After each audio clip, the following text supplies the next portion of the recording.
लगातार देखते देखते अचानक से किसी ने कॉल किया कि तुम डीएसपी बन गई। एक सर ने मेरे विभाग के, उन्होंने कहा कि डीएसपी बनने की बधाई। तब पता चला कि अच्छा डीएसपी बन गए, मतलब सिलेक्शन हो गया, लिस्ट में नाम है इस बार। मित्रों नमस्कार, हमारी मौजूदगी है संत कबीर नगर में और संत कबीर नगर में यूपी पीसीएस का रिजल्ट जब आउट होता है तो उसमें से 5 बच्चों का चयन होता है। 5 बच्चे उस एग्ज़ाम को क्वालिफाई करके अधिकारी बन जाते हैं, जिसमें से एक प्रभा पटेल हैं जो कि डीएसपी बनी है। इनसे बातचीत करते हैं और जानते हैं कि इनके संघर्ष के दिन कैसे थे और इतनी बड़ी सफलता कैसे प्राप्त की। बहुत बहुत स्वागत है आपका। आपका बहुत बहुत धन्यवाद सर। कैसे इतनी बड़ी सफलता प्राप्त की? सर लगातार कठिन परिश्रम और अपना एक डेडिकेशन था लक्ष्य के प्रति, उसके वजह से आज सफलता मिली है। काफ़ी मेरा एक फोर्थ अटेम्प्ट था, काफ़ी प्रयास करना पड़ा इसके लिए। प्रारंभिक शिक्षा कैसी रही आपकी? सर प्रारंभिक शिक्षा मेरा यहीं संत कबीर नगर से ही हुआ, स्थानीय मोहली क्षेत्र से ही हुआ है। और उसके बाद फिर मैंने ग्रेजुएशन किया है इलाहाबाद विश्वविद्यालय से, और इलाहाबाद विश्वविद्यालय से मैंने एलएलबी भी किया है, और वहीं से राजशीय टंडन यूनिवर्सिटी से मैंने एमए भी किया है। पिताजी क्या करते हैं आपके? मेरे पिताजी किसान हैं।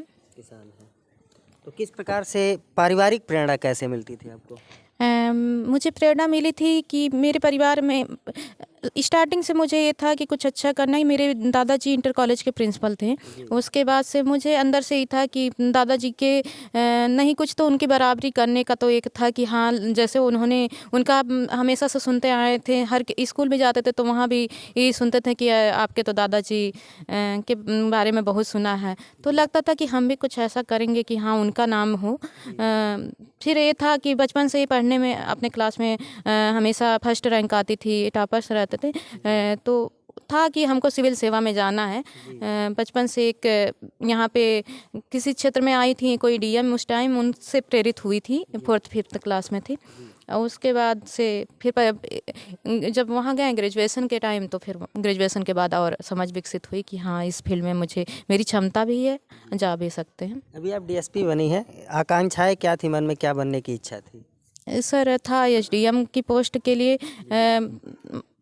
कोशिश हमेशा से यही रहती है। हर जो भी यूपी पीसीएस देता है उसका ये रहता है कि हाँ सबसे जो अच्छी पोस्ट है एसडीएम डीएसपी, इसमें से कुछ या जो भी जिसकी जो कुछ लोगों की चाहत अलग अलग रहती है, जैसा जो भी चाहें, लेकिन मेरा था एसडीएम का। अच्छा, प्रयास का ये अंतिम पड़ाव है या फिर प्रयास अनवरत जारी रहेगा? प्रयास अभी जारी है और अभी आगे जारी रहेगा जब तक अभी यूपीएससी भी देना है। आगे देखते हैं कहाँ तक मंजिल जा सकते हैं। परिवार में कौन कौन है?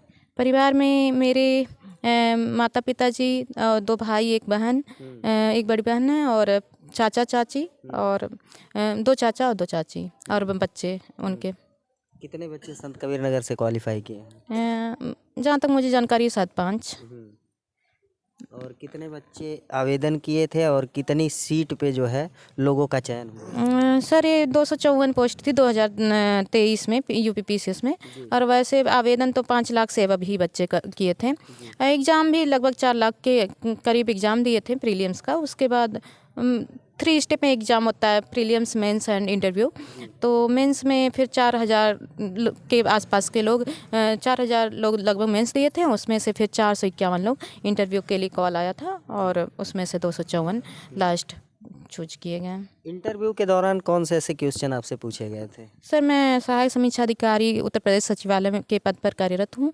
तो संबंधित मेरे विभाग और मेरे जो विभाग है और जो अनुभाग है और सचिवालय से संबंधित वहाँ के विधानसभा, विधान परिषद, इन सब से कार्यप्रणाली पे ही क्वेश्चन किए गए थे। कुछ ऐसे क्वेश्चंस हैं जो आपको याद हों?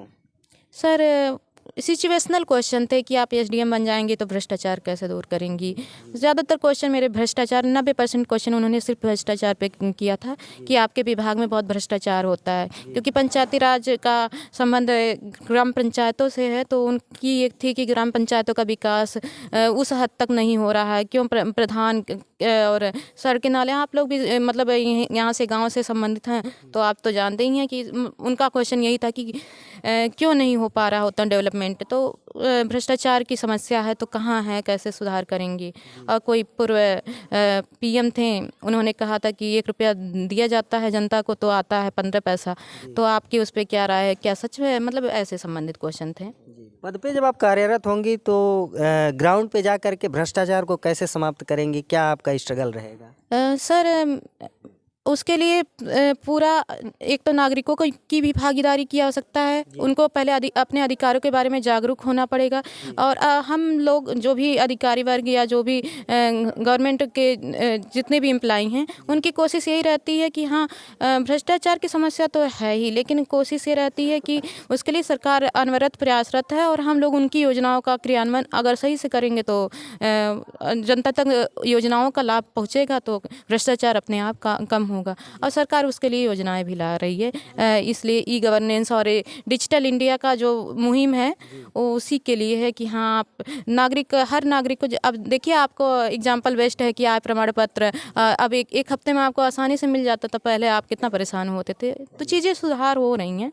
तमाम अभ्यर्थी आपको देख रहे हैं, इंतजार कर रहे हैं कि आपके द्वारा कौन सा ऐसा मोटिवेशन मिलेगा, कोई सूत्र बताइए ताकि लोगों को भी सफलता मिले। जिस भी फील्ड में जिस भी क्षेत्र के लिए आप प्रयास कर रहे हैं, जिस एग्ज़ाम की प्रिपरेशन कर रहे हैं, पूरे मन लगा करके दृढ़ निश्चय के साथ लगे रहिए। हाँ एक हो सकता है स्टार्टिंग में असफलता मिले, लेकिन अपने ऊपर विश्वास बनाए रखें और लगातार प्रयास करते रहें और अपने परिवार जनों का सोच के कि हमको करना है उनका अपने माइंड में एक पृष्ठभूमि को लेकर के पूरे डेडिकेशन के साथ पढ़ाई करें तो फिर सफलता ज़रूर मिलेगी कभी ना कभी। हाँ ये थोड़ा धैर्य रखना पड़ेगा, 1-2 साल का इंतजार भी करना पड़ सकता है। पेशेंस बना करके रखें। अच्छा, तैयारी के दौरान आपका क्या शेड्यूल रहता था? कितने घंटे पढ़ती थी, कब आराम करती थी, कब खाना बनाती थी, कब खाती थी, घर के बाहर रहती थी या फिर घर पे रहती थी? मैं ज़्यादातर तो मुझे थोड़ी प्रॉब्लम हेल्थ की थी तो मैं ज़्यादातर घर पे ही रहती थी। मुझे क्लास करना इसलिए भी कोचिंग करना नहीं पसंद है, थोड़ी मुझे माइग्रेन की प्रॉब्लम है तो मैं बाहर निकलती हूँ तो सर दर्द का वो एक हो रहता है, बहुत ज़्यादा नहीं निकलना चाहती थी। तो स्टार्टिंग में यही था कि मैं अपना सुबह शाम जो भी होता था अपना खाना बनाने के एक अपने से जो भी करना था खाना नाश्ता ये सब के बाद अपना पूरा दिन में रूटीन 7-8 घंटे का कि पढ़ लेना है इतना। 7-8 घंटे पढ़ाई करती थी आप? हाँ 7-8 घंटे रेगुलर ही होती थी और एग्ज़ाम टाइम में उसका कोई लिमिट नहीं हो जाता है। जब एग्ज़ाम पास रहते हैं कि 2 मंथ बचे हैं 1 मंथ बचे हैं तो अपने अकॉर्डिंग जितना हो सकता है कभी 14 घंटा कभी 15 घंटा, वो उसका लिमिट नहीं रहता था। मेरी यही रणनीति थी और हाँ अलग अलग लोगों की अलग अलग होती है, कुछ लोग सिर्फ 6 घंटे 8 घंटे में भी हो जाता है। हाँ मुझे ज़्यादा थोड़ा लगता था क्योंकि उस टाइम एकेडमिक भी मेरी साथ में चलती रहती थी, कुछ ना कुछ एग्ज़ाम्स भी पढ़ते थे जैसे LLB करने का, ग्रेजुएशन का, PG का, सब लगातार इसी में थे तो फिर उस लगा हुआ था। अच्छा, जब आपका रिजल्ट आउट होता है और DSP पद पे आपका चयन होता है उस समय क्या अनुभूति थी आपकी? सर रिजल्ट के लिए 1 घंटा पहले से न्यूज़ थी रिजल्ट आ रहा है तो लगातार हम लोग रिजल्ट की PDF ही देख रहे थे। उसमें फिर एक न्यूज़ वायरल हुई कि 84 लड़कियों का सिलेक्शन हुआ और 176 लड़कों का सिलेक्शन हुआ।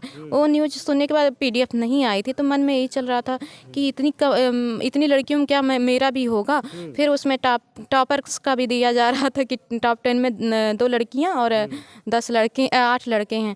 फिर माइंड में यही चल रहा था क्यों PDF आ नहीं रहा, इतना न्यूज़ क्यों वायरल हो रहा है। उसके बाद लगातार देखते देखते अचानक से किसी ने कॉल किया कि तुम DSP बन गई। एक सर ने मेरे विभाग के, उन्होंने कहा कि DSP बनने की बधाई। तब पता चला कि अच्छा DSP बन गए, मतलब सिलेक्शन हो गया, लिस्ट में नाम है इस बार।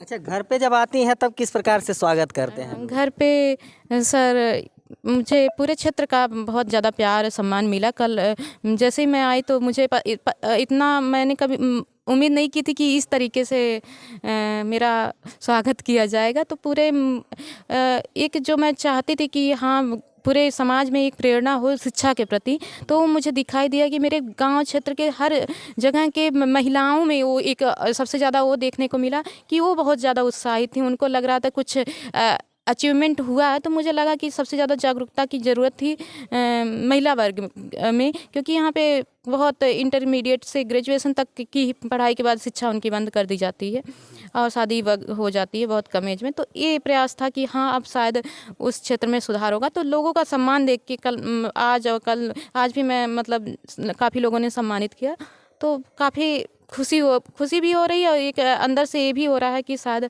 कुछ जो मेरा उद्देश्य था कहीं ना कहीं 1% तो उसमें सफल ही हूँ। अब अभी तो आगे लक्ष्य बाकी है, चैलेंजेस तो अब शुरू होंगे आगे कि क्या बनना चाहेंगी? सर कोशिश बनने की नहीं, कोशिश तो जारी रहेगी शिक्षा के क्षेत्र में। अभी तो प्रयास जारी है कि हाँ अगर एसडीएम बन जाते हैं, अच्छा, एसडीएम। वर्तमान शिक्षा प्रणाली पे आप क्या कहेंगी? सर शिक्षा प्रणाली पे यही है कि हाँ बच्चों को सिर्फ ये एक डिग्री के लिए नहीं पढ़ना चाहिए, बच्चों का ज्ञानवर्धन की आवश्यकता है। और शिक्षा प्रणाली अपने क्षेत्र की ये थी कि हाँ सिर्फ उनको एक सभी बच्चों को एक आसानी से डिग्री मिल जाती है अपने यहाँ, तो उनको लगता है कि हाँ बहुत ज़्यादा मेहनत करने की ज़रूरत क्या है, तो उस चीज़ में चेंजिंग की ज़रूरत है। अगर आसानी से डिग्री मिलती है तो एक बेरोजगारी का बड़ा मुद्दा भी खड़ा हो जाता है। हाँ सर, और उसके वही है कि जिसके रुचि है जिस क्षेत्र में उसमें जाना चाहिए। अगर हाँ कुछ बच्चे होते हैं नहीं उनकी रुचि है शिक्षा के क्षेत्र में, तो किसी और फील्ड में जा सकते हैं। कोई ज़रूरी नहीं है कि आप ज़बरदस्ती गवर्नमेंट जॉब की प्रिपरेशन करें। आप प्राइवेट सेक्टर भी अच्छा है और आप वैसायिक शिक्षा के क्षेत्र में जा सकते हैं। जैसे आप कोई भी जिस क्षेत्र में आपकी रुचि है, आपको डांस पसंद है, आपको अगर कुछ कुकिंग का पसंद है, आप कोई भी वैसा करके आत्मनिर्भर बने। अपने आप को, नागरिकों का यही है कि अपने अधिकारों के बारे में जाने और अपना कुछ ना कुछ एक आत्मनिर्भर बने, तब सबका साथ सबका विकास गवर्नमेंट की जो एक वो है वो भी सफल होगा। तो मित्रों, अभी आप सुन रहे थे प्रभा पटेल को। ये डीएसपी बनी है संत कबीर नगर जनपद की निवासी हैं, किसान की बेटी हैं।